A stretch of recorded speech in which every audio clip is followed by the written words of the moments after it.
पिछली video lecture में हमने मौर्य काल तक की चर्चा कर ली थी कि मध्य प्रदेश में मौर्य काल कहां पर शासन कर रहा था और क्या व्यवस्था थी और उसके साक्ष्य वगैरह हमको कहां से प्राप्त हुए हैं।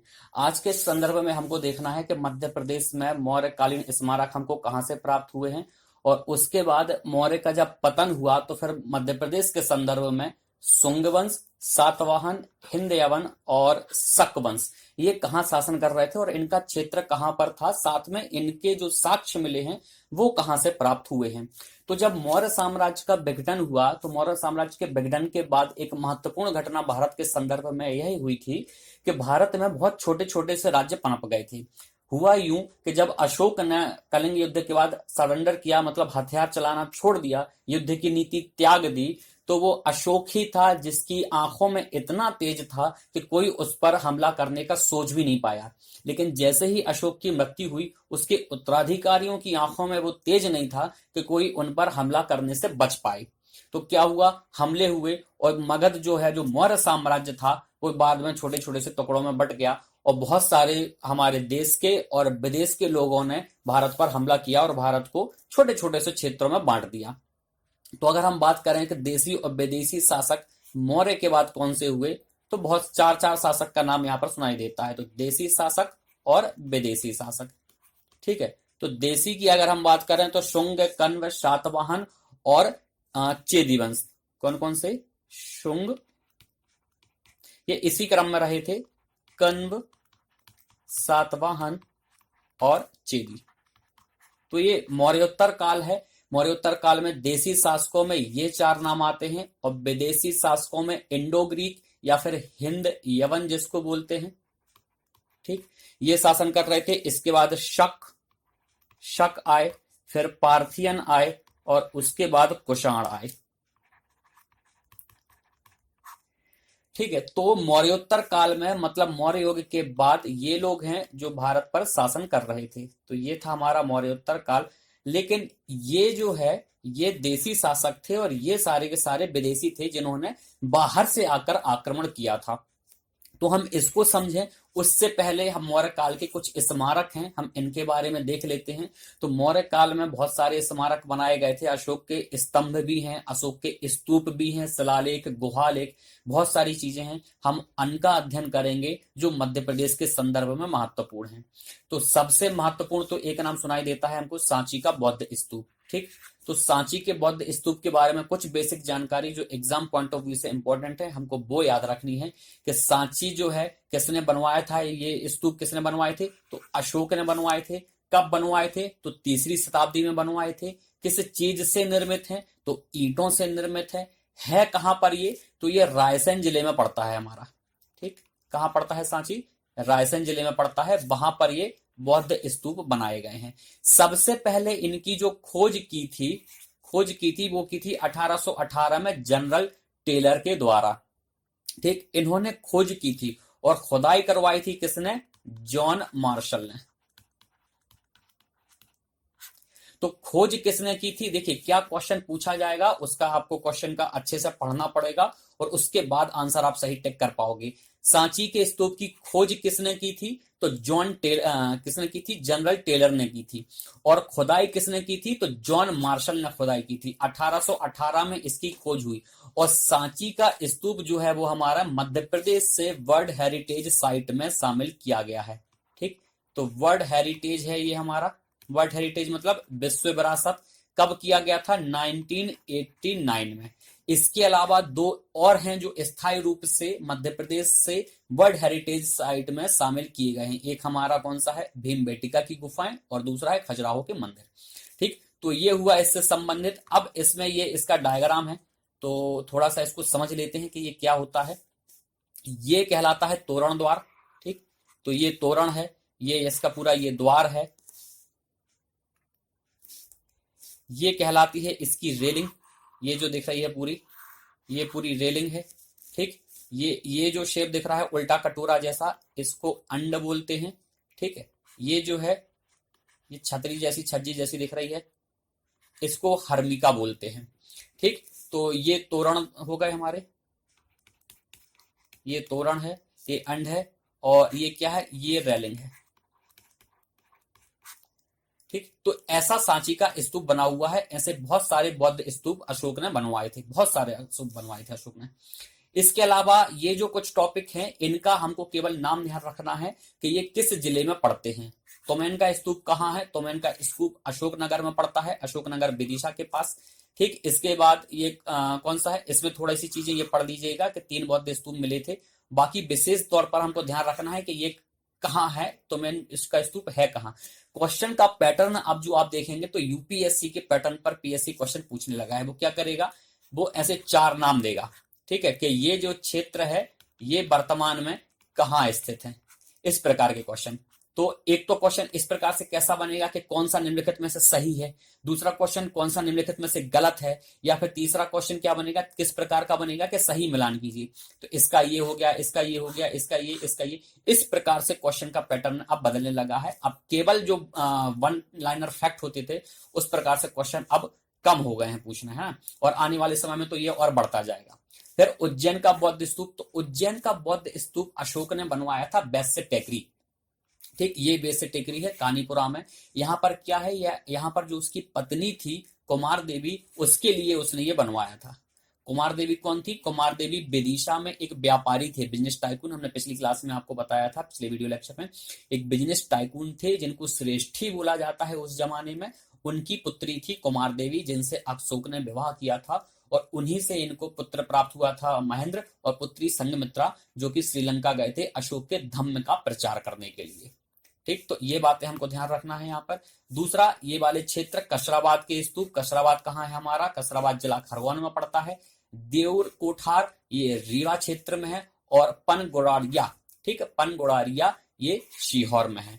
तो ये इसके बारे में और जो डिटेल है आप इसको पढ़ लीजिएगा। खास तौर से हमको ध्यान रखना है कि ये क्षेत्र किस वर्तमान में कहां पर है, तो इनको हमको ध्यान रखना है। नेक्स्ट है हमारा, नेक्स्ट डायनेस्टी थी जो, वो है सुंग वंश। ठीक है, अब देखिए सुंग वंश की स्थापना किसने की थी? तो सुंग वंश की स्थापना की थी पुष्यमित्र सुंग ने। ठीक है, पुष्यमित्र सुंग।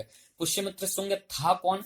पुष्यमित्र सुंग के बारे में बोला जाता है कि ये एक घोर ब्राह्मण व्यक्ति था, और इसने जो मौर्य काल का अंतिम शासक था बृहदत्त, उसकी हत्या करके सुंग वंश की स्थापना की थी। अब अशोक ने क्या किया था? बौद्ध धर्म अपनाया, और बौद्ध धर्म का खुले विचार से इसने पालन पोषण किया और खूब प्रचार प्रसार किया। उससे नुकसान क्या हुआ? उससे बौद्ध धर्म जो है वो पनपने लगा, और जो ब्राह्मण धर्म था वो कमजोर होने लगा। तो ब्राह्मण इसके खिलाफ में हो गए, इसके विरोध में हो गए।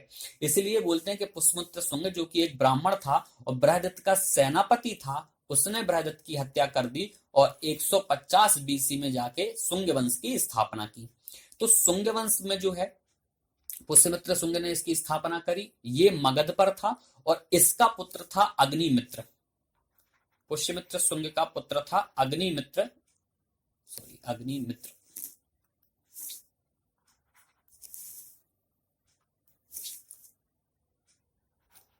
जो कि इसके प्रतिनिधि के तौर पर विदिशा में शासन करता था। कहां पर? विदिशा में। ठीक, तो भारत में मध्य प्रदेश में सुंग वंश विदिशा में शासन कर रहा था। विदिशा इनकी राजधानी थी मध्य प्रदेश में, और इसका उल्लेख जो है वो हर्ष चरित्र में, इसका उल्लेख जो है वो हमारा एक क्या ग्रंथ लिखा गया है, मालविका अग्निमित्रम। ठीक, मालविका अग्निमित्रम आपने सुना होगा। मालविका अग्निमित्रम किसने लिखा है? कालिदास ने। तो कालिदास ने इसमें इसका उल्लेख किया है, विदिशा का उल्लेख किया है, और मालविका और अग्निमित्र की प्रेम कहानी का उल्लेख किया है। तो यहां से हमको ये साक्ष्य मिलता है कि अग्निमित्र जो है वो भारत के मध्य प्रदेश के विदिशा में शासन कर रहा था, जो सुंग वंश का था। इसके अलावा इसका अंतिम शासक जो था सुंग वंश का, वो देवभूति था। अब ऐसा रहा है कि जो शासक कमजोर होगा उसी का सेनापति उसको मार के एक नए वंश की स्थापना कर देता था। तो देवभूति के साथ भी यही हुआ। देवभूति की हत्या कर दी वासुदेव ने, और वासुदेव ने कण्व वंश की स्थापना कर दी। लेकिन सुंग वंश के बारे में और कुछ डिटेल बाकी है जो हमको जानना है। अब कण्व वंश की स्थापना का जो प्रमाण है वो मिलता है हमको हर्षचरित में। कहां पर? हर्षचरित में। हर्षचरित क्या है? हर्षचरित एक ग्रंथ है जिसको बाणभट्ट ने लिखा है, जो कि राजा हर्षवर्धन के दरबारी कवि थे। ठीक, तो उन्होंने कण्व वंश के बारे में ये बताया है कि वासुदेव ने कण्व वंश की स्थापना की थी देवहूति की हत्या करके। ठीक, तो क्या ध्यान रखना है हमको शुंग वंश के बारे में? एक तो इसका संस्थापक, तो इसका संस्थापक पुष्यमित्र शुंग था। अंतिम शासक कौन था? तो अंतिम शासक देवहूति था। ठीक, और मध्य प्रदेश में विदिशा में इनका शासन था, और विदिशा में पुष्यमित्र शुंग का पुत्र अग्निमित्र जो है वो शासन कर रहा था। ठीक है, तो मौर्य वंश का जब पतन हुआ तो उसके बाद क्या हुआ कि पूरे विस्तृत भूभाग में मध्य प्रदेश के इनका अधिकार हो गया। किनका? शुंग वंश का। अब ये जो शुंग वंश है ये मूलतः उज्जैन के थे, तो ये क्वेश्चन पूछा गया है कि शुंग वंश के वंशज जो है वो कहां से संबंधित थे? तो वो उज्जैन से संबंधित थे, जबकि इनकी राजधानी जो अग्निमित्र है वो क्या बनाई थी? विदिशा को बनाया था। ठीक है, पुष्यमित्र शुंग के बारे में दो जानकारी और मिलती है कि एक तो पुष्यमित्र शुंग ने 2 बार अश्वमेध यज्ञ कराया था। अश्वमेध यज्ञ क्या होता है कि कोई भी राजा अपनी शक्ति का प्रदर्शन करने के लिए घोड़े छोड़ता था, और वो घोड़ा जहां जहां तक जाएगा वो क्षेत्र राजा के शासन क्षेत्र में शामिल कर लिया जाएगा। अगर कोई उसको पकड़ता है घोड़े को, तो इसका मतलब होगा कि वो राजा को चुनौती दे रहा है और फिर राजा से युद्ध करना पड़ेगा। रामायण में भी हमने देखा है कि जब भगवान राम ने अश्वमेध यज्ञ करा रहे थे तो लव कुश ने घोड़ा पकड़ लिया था उनका। ऐसे ही पुष्यमित्र शुंग ने भी कराया था 2 अश्वमेध यज्ञ, और पुष्यमित्र संघ के लिए यज्ञ कराए थे किसने? पतंजलि ने। तो पतंजलि जो है वो उस समय इनके दरबार में थे। ठीक, ये बात हमको यहाँ पर ध्यान रखना है। ये चीज जो हम आपको अभी थोड़ा देर पहले बता चुके हैं कि मालविका अग्निमित्रम लिखा था कालिदास ने, और उन्होंने क्या बताया था कि अग्निमित्र अपने पिता पुष्यमित्र शुंग के प्रति के रूप में विदिशा में शासन कर रहा था। ठीक, ये बात। नेक्स्ट क्या है? पुष्यमित्र शुंग के बारे में या शुंग डायनेस्टी के बारे में एक और बात जानने की है। इस शुंग वंश के 8वें शासक थे कौन? काशीपुत्र भागभद्र। जब ये विदिशा में शासन कर रहे थे उस समय ग्रीक का एक क्या राजदूत भारत आया था। कौन था? हेलियोडोरस।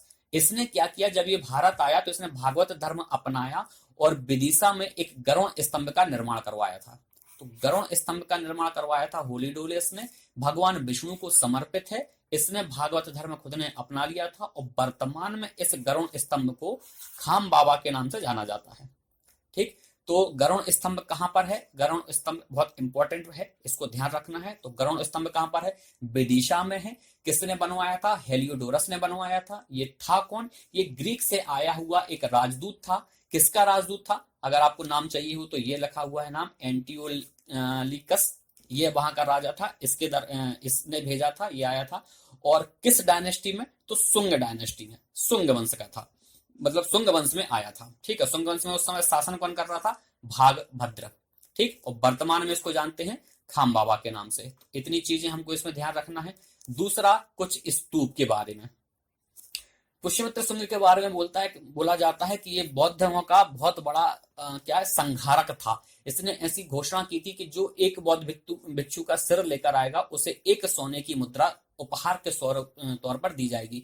तो अशोक ने जितने स्तूप बनवाए थे, इसने बहुत सारे स्तूप तोड़वा दिए थे, लेकिन एक स्तूप जो है वो भरहुत का स्तूप है, उसका पुनर्निर्माण इसने करवाया था। तो भारत का स्तूप अशोक ने ही बनवाया था, लेकिन इसका पुनर्निर्माण जो है वो इसी ने करवाया था। किसने करवाया था? पुष्यमित्र शुंग ने। ये भरूच का स्तूप है कहाँ? ये सतना जिले के उचेहरा में है। ठीक, तो जो 4 दीवारी वगैरह है और जो तोरण प्रवेश द्वार वो इसने बनवाए थे। अब शुंग वंश जब समाप्त हुआ तो शुंग वंश में हमने देखा था क्या कि शुंग वंश का अंतिम सम्राट कौन था? देवहूति थी।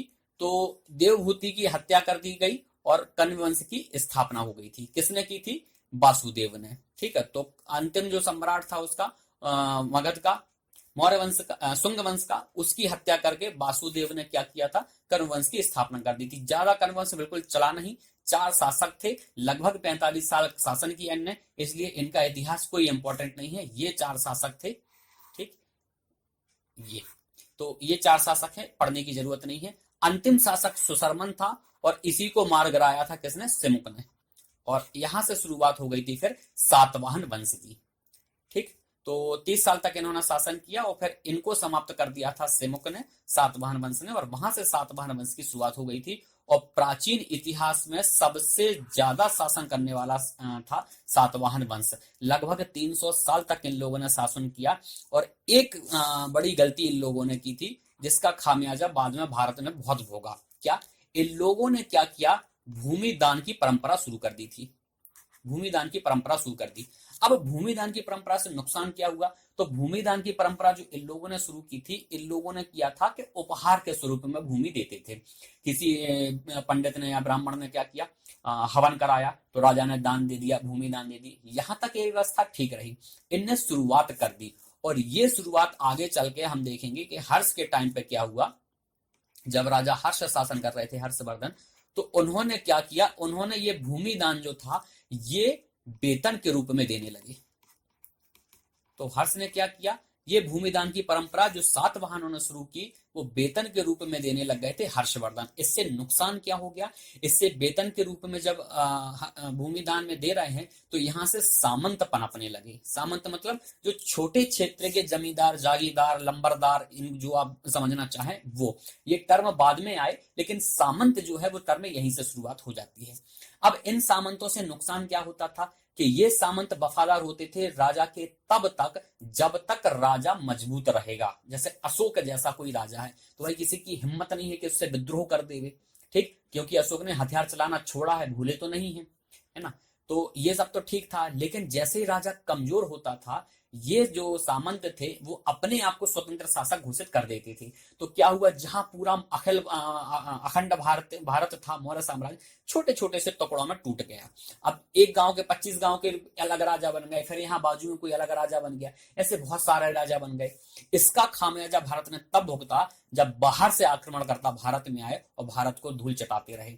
जब मुस्लिम आक्रमण कर रहे थे तो क्या होता था? इन राजाओं की अपनी ख्वाहिशें होती थी, छोटी छोटी सेना होती थी, छोटी सी राजपाट होता था, छोटा शासक होते थे, तो ये उनका मुकाबला नहीं कर पाते थे। और दूसरा, अहम की भावना इतनी होती थी कि एकजुट भी नहीं हो पाते थे। तो जब एकजुट नहीं हो पाते थे तो बाहर से जो शत्रु आते थे इनको आसानी से तोड़ देते थे और एक लॉलीपॉप भी लेकर आते थे कि भाई हमारा साथ दो, उसके खिलाफ हम आपको राजा बना देंगे, क्योंकि हम तो बाहर से आए हैं, हमको रहना नहीं है, हम तो हमला करेंगे, थोड़ा सा आप कुछ दे देना, थोड़ा सा उससे लूटेंगे और वापस चले जाएंगे, वो पूरा क्षेत्र हम आपको दे देंगे। तो इनको भी लगता कि हाँ हाँ हाँ सही बोल रहे हैं भाई, कितनी अच्छी बात है, बाहर का आदमी आके हमारी मदद कर रहा है, हमारे देश का आदमी हमारे को पूछ नहीं रहा है। ये बात हमारे साथ आज भी होती है कि भाई घर के लोगों का पाक पे कम भरोसा होता है, बाहर वालों पे ज्यादा भरोसा करते हैं। क्या होता है उसका? उसका खामियाजा भुगतते हैं हम। वो हमारी गोपनीय जानकारी जुटा लेता है, फिर हम उसका मिसयूज करता है। वही उन लोगों ने भी किया, गोपनीय जानकारी जुटाई, मिसयूज किया, हमको हराया, सामने वाले को भी हराया, हमसे मदद लेके उसको हराया, फिर उसको हराने के बाद हमको भी हराया और सब लूटपाट के ले गए। और जो शासन करना चाह रहे थे सल्तनत काल में हम देखेंगे वो यहीं बस गए। उसके बाद मुगल आए, वो भी यहीं बस गए। बाकी जो आ रहे थे मोहम्मद गौरी और गजनबी जैसे, वो लूट लूट के ले जा रहे थे। तो सातवाहनों ने क्या किया था? भूमि दान की परंपरा शुरू की और यहाँ से जो है वो सामंतवाद की शुरुआत, इसके बाद थोड़े से और हर्ष के काल में आते आते वो शुरुआत हो गई थी। क्योंकि 647 में जब हर्षवर्धन की मृत्यु हुई, ठीक है, और 712 में जो था वो पहला मुस्लिम आक्रमण हो गया था, ठीक, तो खून मुंह लग गया था और आके फिर ताबड़तोड़ हमले होने लगे थे। तो सातवाहनों के बारे में हमको थोड़ा सा डिटेल में पढ़ना है, क्योंकि ये वो लोग थे जिनने शुद्ध शीशे के सिक्के चलाए। और सातवाहनों का इतिहास जो है वो हमको केवल और केवल सिक्कों से प्राप्त होता है, ठीक है। इनके अभिलेख वगैरह भी हैं, लेकिन इनके सिक्के ज्यादा महत्वपूर्ण है, इनके सिक्कों से हमको जानकारी प्राप्त होती है, ठीक है। तो सातवाहन की संस्थापक कौन था? इस क्वेश्चन पूछे जाते हैं, संस्थापक कौन था, प्रतापी राजा कौन था और अंतिम शासक कौन था। तो ये तो हमें हर वंश के बारे में जानकारी रखनी पड़ेगी कि संस्थापक कौन है, अंतिम कौन है, और अगर बीच में कोई प्रतापी राजा हुआ है तो वो कौन है, इनके नाम हमको ध्यान रखने पड़ेंगे। तो क्या हुआ था? संस्थापक सिमुक था। सिमुक ने जो कण्व वंश था इनके पहले, उनका अंतिम शासक सुशर्मन, ये सुशर्मन है, ठीक है। तो सुशर्मा नहीं है, सुशर्मन है, तो अंतिम शासक, कण्व वंश के अंतिम शासक सुशर्मन को निपटाया उनने और क्या किया, और अपना एक नया वंश सातवाहन वंश की स्थापना कर दी। सातवाहन वंश के जो राजा हैं वो अपने आप, यहाँ पे मात्र सत्तात्मक व्यवस्था ज्यादा है, ये अपने आप को अपने माता के नाम से जानते हैं, ठीक है। और प्रतापी राजा कौन था? गौतमी पुत्र सातकर्णी। तो गौतमी बलश्री इनकी माता है, तो सातकर्णी जो है वो शासक का नाम है, गौतमी बलश्री इनकी माता का नाम है, तो गौतमी पुत्र, ठीक, तो माता का नाम गौतमी, तो गौतमी पुत्र सातकर्णी। और अंतिम शासक कौन थे हमारे, यज्ञश्री सातकर्णी। इन सबके सिक्के जो हैं और इन सिक्के अभिलेख जो है वो मध्य प्रदेश जो मिले हैं, सिक्के मध्य प्रदेश में मिले हैं, अभिलेख मध्य प्रदेश में नहीं मिले हैं ज्यादातर। ठीक, नासिक वगैरह से मिले हैं, ये है। अब सिमुक का प्रकोप था हमारा कौन, सातकर्णी। इसने क्या किया था, इसने पश्चिमी मालवा और निमाड़ वाला क्षेत्र, निमाड़ मतलब अनूप क्षेत्र, इस पर अधिकार कर लिया था। ठीक है, अब ये जो है इनके अभिलेख वगैरह इनको याद रखना पड़ेगा आपको। गौतमी पुत्र सातकर्णी जो है, इनकी माता थी गौतमी बलश्री। ठीक है, तो इनके अभिलेख कहां से मिले हैं, पूना से मिला है, नासिक से मिला है, मालवा से मिला है, अवंती से मिला है, तो इनके मिले हैं हमको अभिलेख। ठीक है, उसके बाद सांची के स्तूप का जो दक्षिणी तोरण है, वहां पर भी इनका नाम लिखा गया है, इनके नाम का उल्लेख मिलता है। ठीक है, किसका, सातकर्णी का। ये चीजें हमको ध्यान रखना है। दूसरा, इनके जो है कुछ और सिक्के वगैरह हैं, सबसे ज्यादा इतिहास तो इनका सिक्कों से ही हमको पता चलता है। तो मध्य प्रदेश में कई जगह हैं जो इनके सिक्के मिले हैं, खासतौर से देवास, विदिशा, जबलपुर, यहाँ से इनके सिक्के सबसे ज्यादा प्राप्त हुए हैं। तो एक राजा थे श्रीसात। ठीक है, इनके सिक्के मिले हैं कहां से, उज्जैन से, देवास, होशंगाबाद, जबलपुर, यहाँ से। दूसरा है एक वशिष्ठी पुत्र। ठीक, तो इनकी माता का नाम वशिष्ठी था, राजा का नाम क्या है, पुलुमावी। ठीक, तो इनके सिक्के भिलसा से और देवास से प्राप्त हुए हैं। ठीक है, अब ये जो पुलुमावी हैं, इनके हमको अभिलेख भी मिले हैं, लेकिन वो अभिलेख मिले हैं कहां से, नासिक से और कारले से। ठीक, नासिक और कारले, ये कहां है, ये महाराष्ट्र में पड़ता है, इसलिए मध्य प्रदेश के इतिहास में इनकी चर्चा नहीं की जाती है, मतलब हम नहीं कर रहे हैं। ठीक है, तो इनके सिक्के, पुलुवामी के सिक्के कहां से मिले हैं, भिलसा, देवास। ठीक है, राजा श्रीसात के सिक्के कहां से मिले हैं, तो उज्जैन, जबलपुर, होशंगाबाद, देवास, ये ध्यान रखना है। यज्ञश्री के सिक्के मिले हैं हमको, यज्ञश्री के सिक्के मिले हैं कहां से हमको, विदिशा से। ठीक है, अंतिम शासक यज्ञश्री सातकर्णी थे, इनके सिक्के विदिशा मतलब बेसनगर है आज का, ठीक, तेवर और देवास, यहां से प्राप्त हुए हैं। और त्रिपुरी, त्रिपुरी मतलब आज का जबलपुर, यहां से इनके शुद्ध सीसे के सिक्के प्राप्त हुए हैं। तो सीसे के सिक्के प्राप्त करने वाले पहले शासक कौन थे, सातवाहन ही थे, जिन्होंने सीसे के सिक्के प्राप्त किए थे। ये सीसा यहाँ कांच नहीं है, धातु है ना, सीसा धातु होती नहीं। ऑफलाइन क्लास में लोग पूछने लगते हैं कि ये कांच के टूट नहीं जाते थे, ये धातु है। ठीक, तो कहां से किसके सिक्के मिले हैं, आपको क्या करना है, आपको ऐसी एक तालिका बनानी है। क्या करना है इसके लिए, जो ऑफलाइन क्लास में हम बोलते हैं अपनी क्लास में, वो आपको भी काम करना है। ठीक, कैसा, यहाँ पर राजा का नाम, इसके अलावा यहाँ पर लिखना है राजा, राजा का नाम, और यहाँ पर सिक्के कहां से मिले। ठीक, तो यहाँ पर क्षेत्र लिख लीजिए। ठीक है, और सातवाहन के सिक्के, क्योंकि अपने पीएससी में ये ज्यादा पूछा जाता है। ठीक, तो कौन सा राजा कहां है और उसके सिक्के कहां मिले हैं, ये आपका होमवर्क है, आपको बनाना है। ठीक है, अब ये चीजें जब चल रही हैं तो क्या हो रहा था, हमारा मौर्य काल का तो विघटन हो चुका है। तो मौर्य काल जब टूट गया तो कौन से, शुंग, कन्व, सातवाहन, ये वंश चल रहे थे। और इन्हीं के पैरेलल में अफगानिस्तान और उस तरफ चले जाओ पश्चिम में, तो वहां से जो है वो क्या हो रहा था, हमला होना शुरू हो गया था। और पहला हमला जो किया था वो किया था बैक्ट्रिया के ग्रीक लोगों ने। ठीक, तो बैक्ट्रिया के ग्रीकों ने पहला हमला किया था, जो कि यहाँ आए थे। और उस समय मतलब हमारे भारतीय साहित्य में उनको यवन के नाम से जाना जाता है। ठीक है, तो भारत में जब मौर्य साम्राज्य का विघटन हुआ, छोटे छोटे क्षेत्र बट गए, अखंड भारत नहीं रहा, तो भारत की शक्ति क्षीण हो गई। उसका फायदा विदेशी लोगों ने भी उठाया और हमारी पर हमले होने लगे। तो पहला हमला किसने किया था, बैक्ट्रिया के ग्रीक, हम इनको क्या बोलते थे, यवन बोलते हैं। अगर नाम की बात आए तो नाम में है हमारा क्या, डेमेट्रियस। ठीक है, डेमेट्रियस, तो ये था पहला राजा बैक्ट्रिया का जिसने भारत पर हमला किया। और ध्यान रखना है यहाँ आपको, ये पुष्यमित्र शुंग का समकालीन था, पुष्यमित्र शुंग।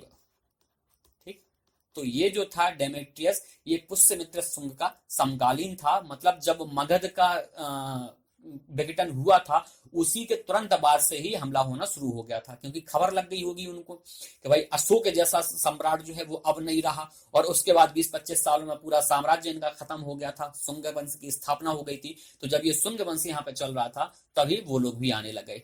तो ठीक है, 190 ईसा पूर्व भारत पर इन्होंने हमला कर दिया और कहाँ आ गई ये, अफगानिस्तान, पंजाब एवं सिंध के क्षेत्र पर। तो वो जो भारत में लगा हुआ क्षेत्र था, जब अफगानिस्तान तक हमारी बॉर्डर थी, तो वहां पर उन्होंने कब्जा किया और राजधानी बना ली साकल को। साकल मतलब आज का जो सियालकोट है, उसको उस समय साकल बोला जाता था। वहां उन्होंने अपनी राजधानी बनाई और वहां पर शासन करने लग गए। अब इसी क्रम में जो इंडो ग्रीक था, हिंद यूनानी, उसमें एक सम्राट जो है वो बहुत फेमस हुआ। नाम था उसका क्या, मिनांडर। और जो बौद्ध ग्रंथ है मिलिंद पहो, उसमें इसका नाम जो है वो मिलिंद है। ठीक है, तो मिलिंद नाम अगर आपने इतिहास पढ़ा हो तो सुना होगा। तो मिलिंद जिसको हम चर्चा बोल रहे हैं बौद्ध धर्म मिलिंद पहो में, वो मिनांडर ही है। ठीक है, इसके समय में जो राजधानी साकल थी वो शिक्षा का प्रमुख केंद्र बन गया था। और ये मिनांडर वो है जिसके सिक्के भारत में, मतलब मध्य प्रदेश में बालाघाट से प्राप्त हुए हैं। तो ये पॉइंट हमको याद रखना है क्योंकि ये एग्जाम पॉइंट ऑफ व्यू से इंपॉर्टेंट है। तो मिनांडर के सिक्के कहाँ से मिले हैं, बालाघाट से मिले हैं। और उसी समय जो रोमन शासक थे उनके भी सिक्के मध्य प्रदेश से मिले हैं, आवारा में। ठीक, आवारा, आवारा नहीं, ये आवरा है। ठीक है, आवरा कहाँ है, आवरा ये मंदसौर में था। ठीक, ये मंदसौर में था। यहाँ आवरा से क्या हुआ, हमको रोमन साम्राज्य के सिक्के मिले हैं। और मिलिंद के सिक्के कहाँ से मिले हैं, या मिनांडर के सिक्के कहाँ से मिले हैं, तो हमको बालाघाट से मिले हैं। ठीक, तो अभी तक हमने जो पढ़ा उसका थोड़ा सा फटाफट से अपन रिवीजन कर लेते हैं कि अपन क्या पढ़ाए हैं, नहीं तो एकदम से सब साफ हो जाएगा। ठीक है, तो मौर्यकालीन स्मारक हम देख रहे थे। तो मौर्यकालीन स्मारक में हमने क्या देखा, सांची के स्तूप। तो सांची के स्तूप के बारे में कुछ जानकारी हमको याद रखना है कि सांची का स्तूप कहाँ मिला है। फटाफट बोलते जाएं, आपको पूरा रिकॉल हो जाएगा। सांची का स्तूप जो है वो रायसेन में मिला है। ठीक है, रायसेन जिले में पड़ता है। किसने खोजा था, तो खोजा था जनरल टेलर ने। खुदाई किसने की थी, तो खुदाई की थी जॉन मार्शल ने। 1818 में खोजा गया है और 1989 में इसको वर्ल्ड हेरिटेज में शामिल कर लिया गया। उसके बाद कुछ और भी स्थल मिले हैं मौर्य काल से संबंधित, जो कौन से हैं, एक तो तुमैन का स्तूप है, कहाँ मिला है, अशोकनगर में मिला है। उसके बाद कुछ और हैं, उज्जैन का स्तूप है। उज्जैन का स्तूप जो है वो अशोक ने अपनी पत्नी के लिए, पत्नी का नाम कुमार देवी, उसके लिए बनवाया था। बेस्ट टेकरी में है ये। ठीक, इसके बाद और कौन सा मिला है, इसके बाद हमको मिला है कसराबाद। कसराबाद के स्तूप खरगोन में। देवर कोठार ये मिले हैं रीवा में। और पनगुराड़िया, ठीक है, पनगुराड़िया ये मिला है सीहोर में। ठीक है, इसके अलावा मौर्य काल हमारा समाप्त हुआ था। उसके बाद जो है शुंग वंश की स्थापना हो गई थी। और शुंग वंश का संस्थापक कौन था, तो शुंग वंश का संस्थापक था हमारा पुष्यमित्र शुंग। पुष्यमित्र शुंग की स्थापना की थी इसने। मध्य प्रदेश में विदिशा इनकी राजधानी थी। शुंग वंश के जो वंशज थे वो उज्जैन के रहने वाले थे।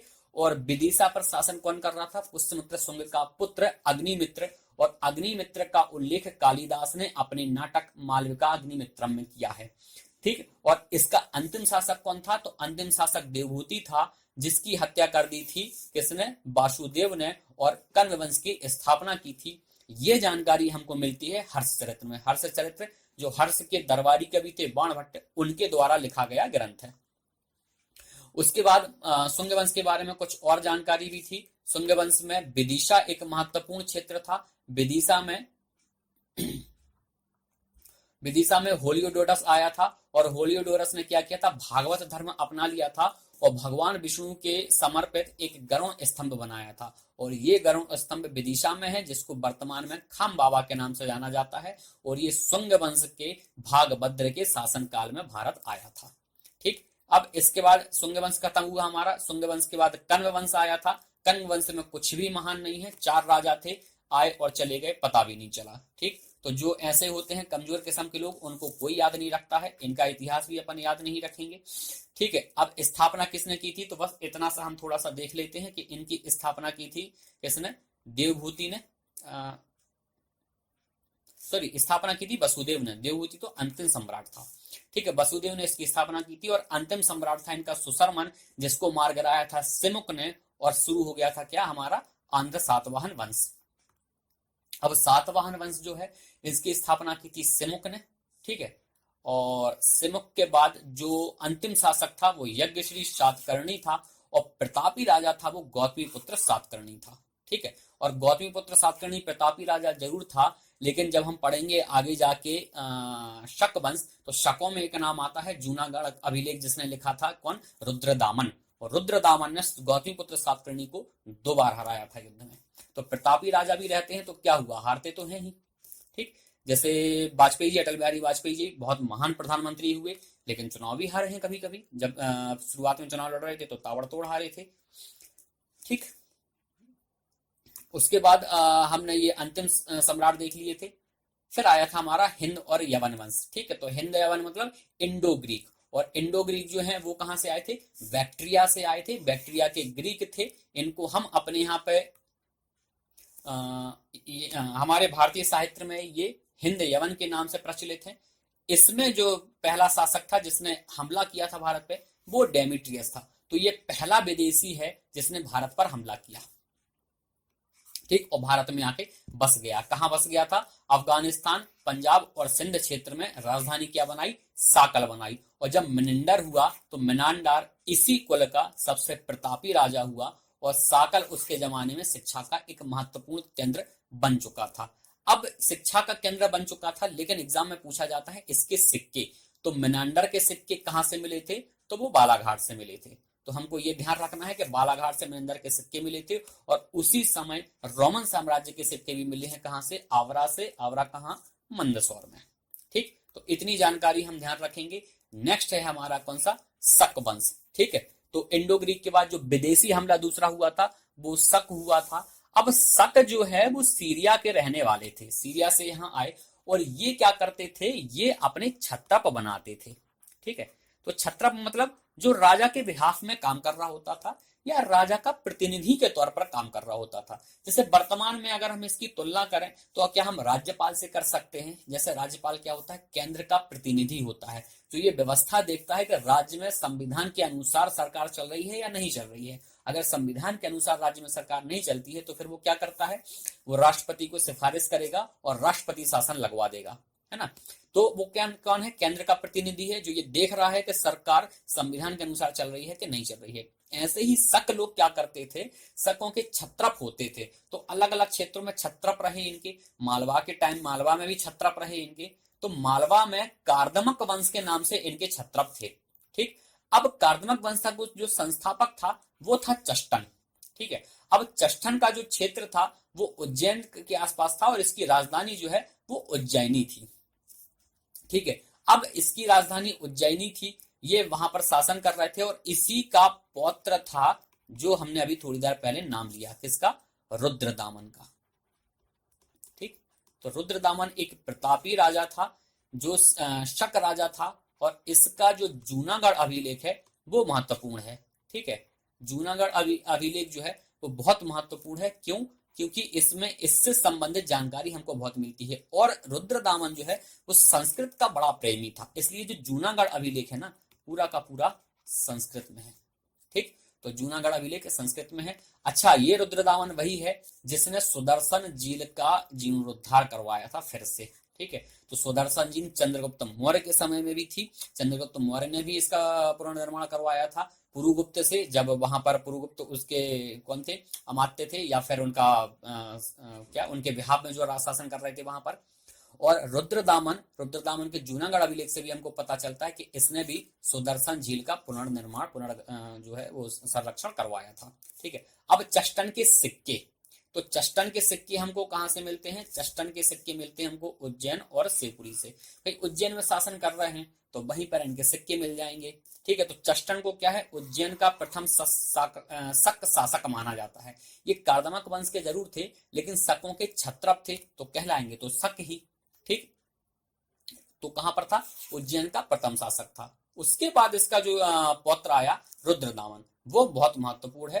तो रुद्रदामन का क्या है, जूनागढ़ शिलालेख से हमको जानकारी मिलती है कि इसने क्या किया था, सातकर्णी को 2 बार परास्त किया था। और क्या किया था उसके बाद, मालवा और महेश्वती के क्षेत्रों को जीत लिया था। तो ये वहां पर शासन करने लगे थे।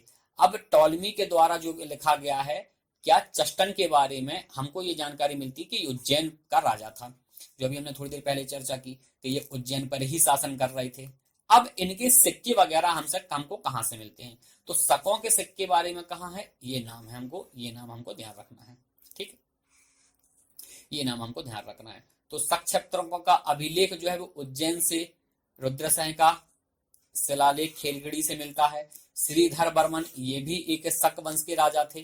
ठीक है, इन्होंने कहा है सांची और एरण से इनके अभिलेख प्राप्त हुए हैं। और भूमक और नहपान ये जो थे वो पश्चिमी क्षत्रप शक राजा थे। ठीक, तो भूमक के सिक्के और नहपान के सिक्के ये भी हमको मालवा के क्षेत्र से मिलते हैं। ठीक, तो मालवा वाले क्षेत्र पे ये शासन कर रहे थे। अब देखिए कहीं कहीं अभिलेख लिखा मिलता होगा, कहीं कहीं शिलालेख मिलता है। तो अभिलेख का मतलब क्या होता है, जो लिखा गया है। ठीक है, तो अभिलेख क्या होता है, जिसको लिखा गया है। अब कहाँ लिखा गया है, तो जहां लिखा गया है उसके आधार पर फिर हम इसको कुछ भागों में बांट देते हैं। जैसे कि हम बोले कि ये कहाँ लिखा गया है, ये शिलाओं पे मतलब पत्थरों पे लिखा गया है, तो इसको शिलालेख बोल लो अपन। गुफाओं में लिखा गया है तो इसको गुहा लेख बोल लो अपन। अशोक के टाइम पे ये देखे जाएंगे। ठीक है, और स्तंभ पे लिखे गए हैं, पत्थर लगा के ये खंबा गाड़ दिया, स्तंभ पे लिखे गए हैं तो इनको स्तंभ लेख बोल दो। तो कहाँ लिखे गए हैं उसके आधार पर इनको और भागों में बांट देते हैं, नहीं तो बृहद रूप में बड़े स्तर पर ये अभिलेख ही कहलाते हैं। ठीक है, तो हमने ये सब चीजें देख ली। हमने देखा कौन सा, शुंग वंश, कण्व वंश, सातवाहन वंश, उसके बाद इंडो ग्रीक मतलब हिंद यवन, और फिर शक वंश। इसके बाद हम देखेंगे क्या, कुषाण वंश। नेक्स्ट में देखेंगे हम कुषाण वंश, फिर नागवंश, मध्य प्रदेश में ये नागवंश थे। ठीक है, और इन्हीं की पुत्री थी कुबेर नागा, जिसकी चंद्रगुप्त द्वितीय की से शादी हुई थी। अवीर वंश, बोधि और मद, बाकाटक और एक महत्वपूर्ण गुप्त वंश। तो इन सब के बारे में हम देखेंगे नेक्स्ट वीडियो लेक्चर में। तब तक बने रहें। जय हिंद, जय भारत।